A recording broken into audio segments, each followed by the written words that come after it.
Hello everyone, welcome to my channel. दोस्तों, आज के इस वीडियो में टोटल 50 प्रश्नों का रिवीजन करेंगे। इस वीडियो में जितने भी प्रश्न लिए गए हैं टोटल 50 सभी के सभी विज्ञान से जुड़े हैं। वीडियो में अंत तक बने रहिए और आप जांच कीजिए कि आपका 50 में से कितना प्रश्न सही होता है।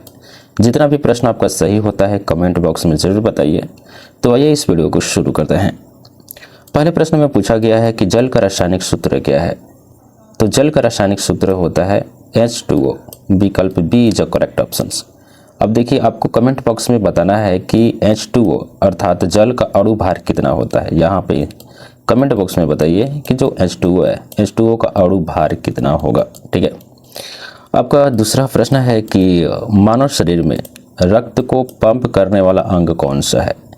अब यहाँ पे मानव शरीर की बात हुई है और रक्त को पंप करने का तात्पर्य यही है कि जो हमारा हृदय होता है, हृदय, ठीक है, वो क्या करता है कि जो रक्त होते हैं शरीर में उनको पंप करता है और इस गति से पंप करता है ताकि जो रक्त है शरीर के सभी अंग तक पहुंच सके। ठीक है।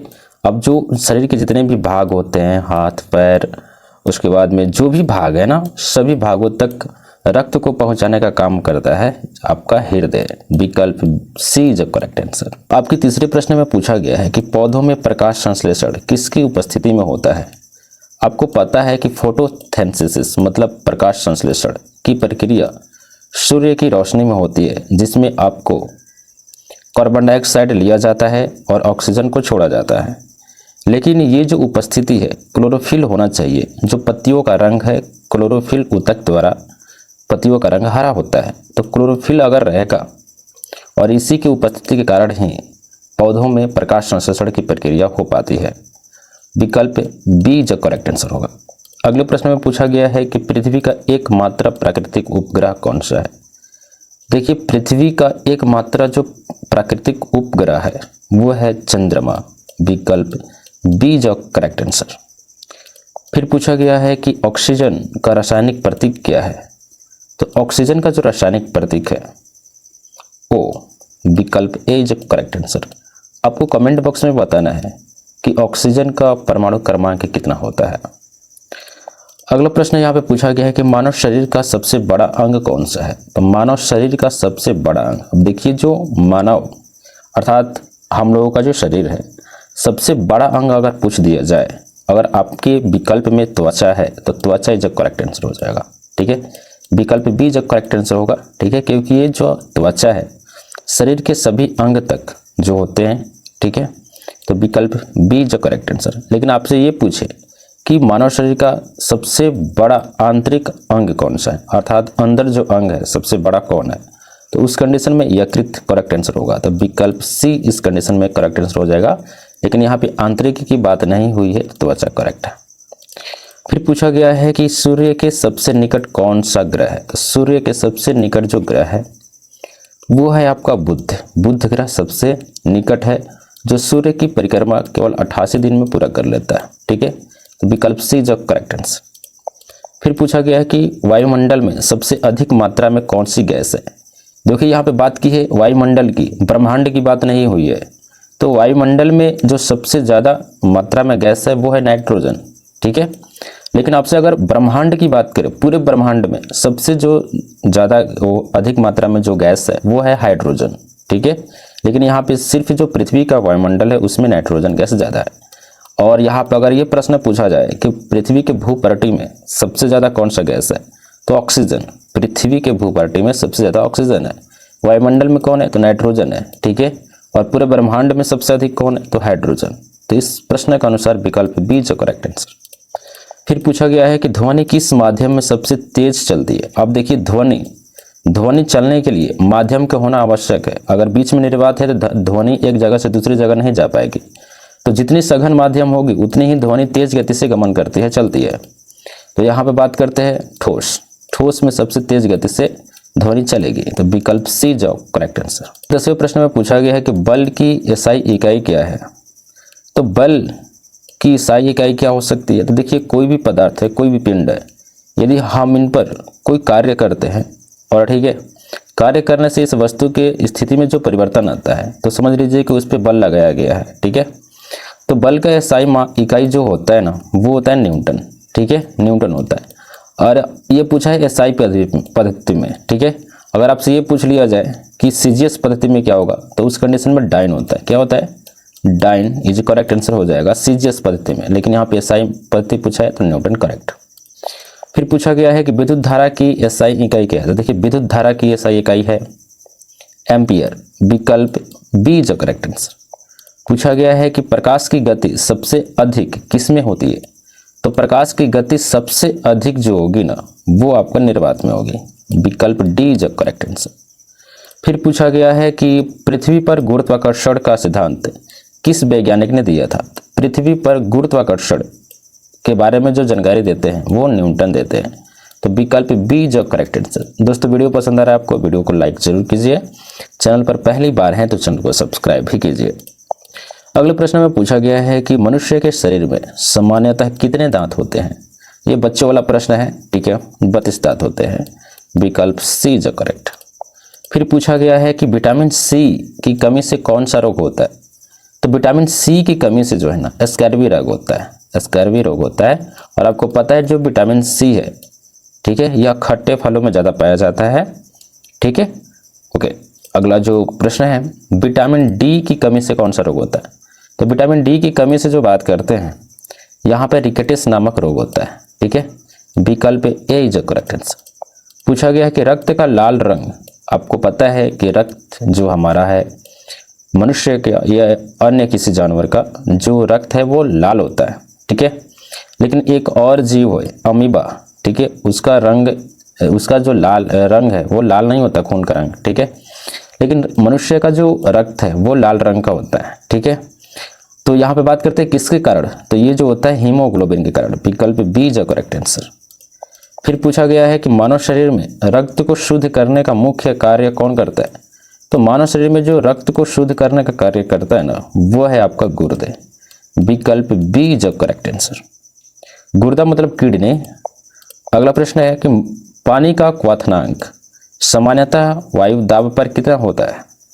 तो देखिए सामान्य वायु दाब जब होता है, टेम्परेचर मतलब जो भी दबाव है वो हवा की या मंडलीय दाब है उस पर जो सामान्य लेवल का है, तो क्वथनांक का मतलब होता है क्या है कि जल अर्थात पानी उस टेम्परेचर पे उबलना शुरू हो जाता है तो उसको ही क्वथनांक बोलते हैं, ठीक है। तो देखिए ये जो 100 डिग्री सेल्सियस जैसे ही तापमान होगा ना, पानी उबलना शुरू हो जाता है, तो विकल्प सी जो करेक्ट आंसर। फिर पूछा गया है कि पानी का हिमांक कितना होता है। तो देखिए पानी का हिमांक मतलब ये पूछ रहा है कि पानी किस तापमान पर जम जाता है, बर्फ बन जाता है। तो ये जो है ना 0 डिग्री सेल्सियस पर पानी बर्फ बनना शुरू हो जाता है, तो विकल्प ए इज करेक्ट आंसर। फिर पूछा गया कि अम्ल का स्वाद कैसा होता है। तो अम्ल जो होते हैं इनका जो स्वाद है वो खट्टा होता है, ठीक है। और खट्टे फलों में जो विटामिन सी ज़्यादा मात्रा में मौजूद होता है, तो विकल्प सी इज करेक्ट आंसर। फिर पूछा गया है कि क्षार का स्वाद सामान्यतः कैसा होता है। क्षार का जो स्वाद है, जो क्षारीय होता है, उसका स्वाद कड़वा होता है, कड़वा, विकल्प बी इज करेक्ट आंसर। पूछा गया है कि साधारण नमक का रासायनिक नाम क्या है। जो नमक घरों में खाते हैं उसका नाम है सोडियम क्लोराइड, सोडियम क्लोराइड, तो विकल्प ए इज करेक्ट आंसर। फिर पूछा गया है कि कार्बन डाइऑक्साइड का सूत्र क्या है। कार्बन डाइऑक्साइड का सूत्र पूछा गया है, तो यहाँ पर हो जाएगा CO2, विकल्प बी इज करेक्ट आंसर। फिर पूछा गया है कि लोहे पर जंग लगने के लिए मुख्यतः किसकी आवश्यकता होती है। तो लोहे पर जंग लगने के लिए मुख्य रूप से जो है ना ऑक्सीजन और नमी की आवश्यकता होती है। यह प्रश्न पूछा गया था, ठीक है, तो विकल्प ए इज करेक्ट आंसर। इस प्रश्न को याद रखिएगा, लोहे पर जंग लगने के लिए ऑक्सीजन और नमी की आवश्यकता होती है। नमी का मतलब अगर जल भी है, जल के संपर्क में आएगा लोहा तो जंग लगना शुरू हो जाएगा, या जो वातावरण है वो नमी युक्त है बारिश का मौसम में, तब भी आपका जंग लगना शुरू हो जाएगा जब वो हवा में है। तो फिर पूछा गया है कि परमाणु का केंद्र क्या कहलाता है। देखिए परमाणु का केंद्र कहलाता है नाभिक, विकल्प बी इज करेक्ट आंसर, ठीक है। फिर पूछा गया है कि इलेक्ट्रॉन पर किस प्रकार का आवेश होता है। तो देखिए इलेक्ट्रॉन जो परमाणु के नाभिक के चारों तरफ चक्कर लगाता है, इस पे जो है ऋणात्मक आवेश होता है, तो विकल्प बी इज करेक्ट आंसर। फिर पूछा गया कि प्रोटॉन पर किस प्रकार का आवेश होता है। जो प्रोटॉन होते हैं ना, इस पे जो है ना धनात्मक आवेश होता है, पॉजिटिव, ठीक है, प्लस। तो विकल्प ए इज अ करेक्ट आंसर। पूछा गया है कि न्यूट्रॉन का आवेश कितना होता है। तो न्यूट्रॉन का जो आवेश है वो आपको उदासीन होता है, कोई नहीं, धनात्मक नहीं होता, ऋणात्मक नहीं होता, दोहरा नहीं होता, उदासीन होता है, कोई आवेश नहीं होता इस पे। तो विकल्प सी इज करेक्ट आंसर। पूछा गया है कि सौर्य ऊर्जा का मुख्य स्रोत क्या है। देखिए, सौर्य ऊर्जा से मतलब होता है सूर्य की ऊर्जा, जो सूर्य हमेशा प्रज्वलित होता है, हमेशा चमकता है, उसका कारण क्या है। तो उसका कारण है नाभिकीय संलयन, अर्थात एक परमाणु टूटता है फिर बनता है, फिर टूटता है बनता है, टूटता है बनता है, ये प्रक्रिया चलते रहता है। तो कभी भी सूर्य की ऊर्जा नष्ट नहीं होती। तो विकल्प बी जो करेक्ट आंसर है, नाभिकीय संलयन। जो हाइड्रोजन बम होते हैं, हाइड्रोजन बम भी नाभिकीय संलयन की प्रक्रिया पर आधारित होते हैं। अगले प्रश्न में पूछा गया है कि मानव शरीर का सबसे कठोर पदार्थ कौन सा है। देखिए, मानव शरीर का पूछा गया है, तो मानव शरीर में अर्थात हमारे शरीर में सबसे कठोर पदार्थ होगा हमारा दांत, और दांत का एनामेल, ठीक है। तो विकल्प बी जो करेक्ट आंसर होगा। फिर पूछा गया है कि पौधे प्रकाश संश्लेषण के दौरान कौन सी गैस ग्रहण करते हैं। तो देखिए, जो पौधे होते हैं, प्रकाश संश्लेषण सूर्य की रोशनी में होती है, उस दौरान जो है और प्रकाश संश्लेषण के दौरान कौन सी गैस ग्रहण करते हैं। तो ग्रहण करते हैं कार्बन डाइऑक्साइड, ठीक है। तो विकल्प सी जो करेक्ट आंसर, और ऑक्सीजन छोड़ते हैं। फिर पूछा गया है कि पौधे प्रकाश संश्लेषण के दौरान कौन सी गैस छोड़ते हैं। तो उस कंडीशन में ऑक्सीजन छोड़ते हैं। तो विकल्प ए जो करेक्ट आंसर। फिर पूछा गया है कि मानव शरीर में भोजन का पाचन मुख्यतः कहाँ होता है। देखिए, जब खाना खाते हैं तो भोजन का जो पाचन है ना, वो आपका छोटी आंत में होता है। कहाँ होता है? छोटी आंत में होता है। छोटी आंत से फिर ये आपको यहाँ से निकलता है और ये बड़ी आंत में प्रवेश करता है, फिर वहाँ पे निकल जाता है। तो ये छोटी आंत में पाचन होता है। विकल्प सी जो करेक्ट आंसर। फिर पूछा गया है कि मस्तिष्क का कौन सा भाग, अर्थात दिमाग का कौन सा भाग शरीर का संतुलन बनाए रखने में सहायक करता है। तो शरीर का वो भाग है ना, वो आगे का जो है ना भाग, हिस्सा सेरिब्रम, ये आपको मदद करता है, ठीक है, संतुलन बनाए रखने में। तो विकल्प ए जो करेक्ट आंसर, सेरिब्रम, याद रखिएगा, ठीक है। यहाँ पे सेरिब्रम, माफी चाहूंगा दोस्तों, यहाँ पे सेरिब्रम और यहाँ पे सेरिबेलम करेक्ट आंसर होगा, ठीक है। सेरिबेलम इज करेक्ट आंसर, इसको सुधार लीजिएगा। सेरिबेलम इज करेक्ट आंसर, जो शरीर का संतुलन बनाए रखने में मदद करता है। अगले प्रश्न में पूछा गया है कि मानव शरीर में इंसुलिन किस अंग द्वारा बनाया जाता है। तो देखिए, मानव शरीर में इंसुलिन जो है ना, इंसुलिन क्या करता है, यह जो है ना, यह जो शरीर में जो शर्करा है, ग्लूकोज है, उसको मेंटेन रखता है, ठीक है, इंसुलिन का काम होता है। तो ये अग्नाशय में बनता है। तो विकल्प बी जो करेक्ट आंसर। फिर पूछा गया है कि मलेरिया रोग किसके कारण होता है। तो जो मलेरिया रोग है ना, ये होता है आपका प्लाज्मोडियम के द्वारा होता है। तो विकल्प सी जो करेक्ट आंसर। फिर पूछा गया है कि मलेरिया फैलाने वाला मच्छर कौन सा है। तो देखिए, मलेरिया फैलाने वाला जो मच्छर होता है, वो मच्छरों में दो, नर और मादा। तो मादा जो मच्छर होते हैं, मादा जो एनाफेलिज होते हैं, यही फैलाते हैं। तो विकल्प बी जो करेक्ट आंसर। पूछा गया कि डेंगू किस मच्छर के काटने से फैलता है। तो डेंगू जो है ना, एडिज मच्छर जब काटेगा ना, तो तब फैलता है। तो विकल्प ए जो करेक्ट आंसर। फिर पूछा गया है कि ओजोन परत हमें किससे बचाती है। जो ओजोन परत है, ओजोन परत जो है ना, वो बचाती है पराबैंगनी किरणों से, ठीक है। तो विकल्प बी जो करेक्ट आंसर। फिर अगले प्रश्न में पूछा गया है कि सबसे हल्की गैस कौन सी है। तो देखिए, सबसे हल्की गैस होती है लिथियम, लेकिन यहाँ पे ऑप्शंस में लिथियम नहीं है, तो हाइड्रोजन करेक्ट आंसर होगा। तो विकल्प सी जो करेक्ट आंसर। फिर पूछा गया है कि विद्युत बल्ब का फिलामेंट सामान्यतः किस धातु का बना होता है। देखिए, जो फिलामेंट है ना, जो बल्ब में लगा होता है, ये बल्ब होगा, अंदर ये फिलामेंट यहाँ पे लगा होता है, जो प्रज्वलित होता है, जिससे उजाला निकलता है, प्रकाश निकलती है। तो ये जो है ना फिलामेंट, ये आपको नाइक्रोम, और नाइक्रोम तो नहीं है, नाइक्रोम और टंगस्टन यहाँ पे हो जाएगा, ठीक है। टंगस्टन धातु से बना होता है, जिसका क्वाथनांक बहुत ज्यादा होता है, ठीक है। फिर अगले प्रश्न में पूछा गया कि तापमान मापने का यंत्र क्या कहलाता है। तो देखिए, तापमान मापने का जो यंत्र है ना, वो कहलाता है थर्मामीटर। विकल्प बी जो करेक्ट आंसर। फिर पूछा गया है कि वायु दाब मापने का यंत्र कौन सा है। तो वायु दाब मापने का जो यंत्र होता है, वो होता है बैरोमीटर, ठीक है। विकल्प बी जो करेक्ट आंसर। फिर पूछा गया है कि पृथ्वी के वायुमंडल में सबसे ऑक्सीजन लगभग कितने प्रतिशत है। देखिए, यहाँ पे ऑक्सीजन की प्रतिशत पूछा गया है, तो ये जो हो जाएगा 21% होता है, ठीक है। विकल्प बी जो करेक्ट आंसर। पृथ्वी के वायुमंडल में ऑक्सीजन जो है 21% होता है। फिर पूछा है कि नवीकरणीय ऊर्जा का स्रोत कौन सा है। नवीकरणीय ऊर्जा का स्रोत पूछा गया है तो ये जो है सौर ऊर्जा, ठीक है। विकल्प सी जो करेक्ट आंसर। फिर पूछा गया है कि ध्वनि निर्वात में क्यों नहीं चल सकती।